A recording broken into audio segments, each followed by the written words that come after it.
Hello and welcome to another fun-filled edition of Adam's Music Box. Now, Fleetwood Mac are one of the most musically diverse bands ever, and that's because they've had so many different, very different lineups come and go, from their early sort of hardcore bluesy rock days to the more sort of almost sort of pop songwriter rock blues fusion of the sort of Danny Kirwan era, and that went into even more sort of singer-songwriting type of rock with Bob Welch and Weston at that time.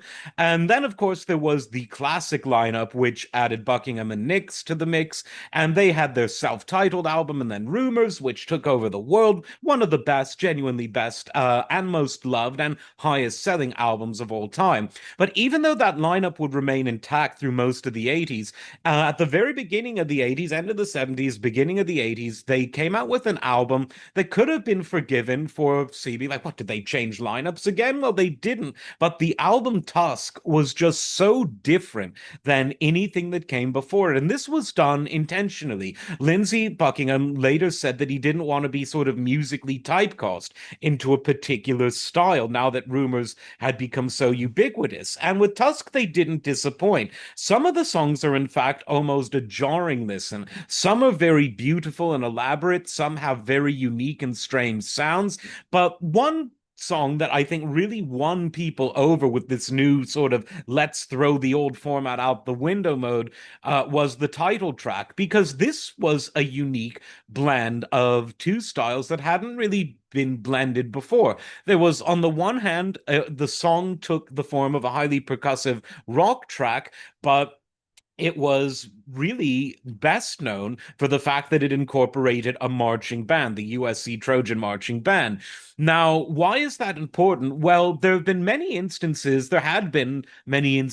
up to that point of orchestras playing with sort of rock or pop bands. There had been the golden age of jazz fusion in the late 60s into the 70s, and it was still going strong in its own way in the 80s. There was country and rock that had met.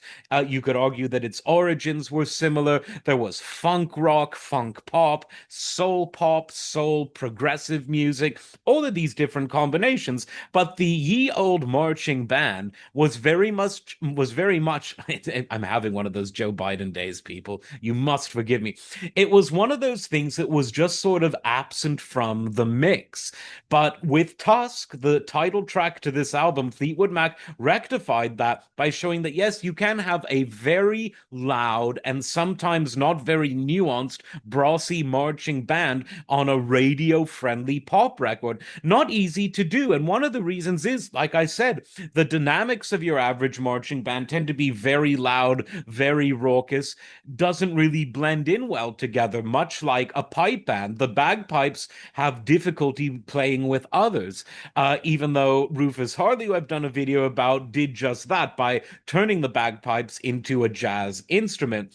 Lots of people since Tusk, not lots, let's say, but some prominent people since Tusk have in fact used a marching band on their album. Beyonce, in particular, has been very fond of that, but it really all began with Tusk. Now, I'm sure some smart aleck in the comments can identify some obscure song that did it, but this really was the one that said it is possible to have that marching band on a song that gets played on mainstream rock and pop radio. So the experiment that Fleetwood Mac did with this entire album, while very different, I think it was ultimately successful.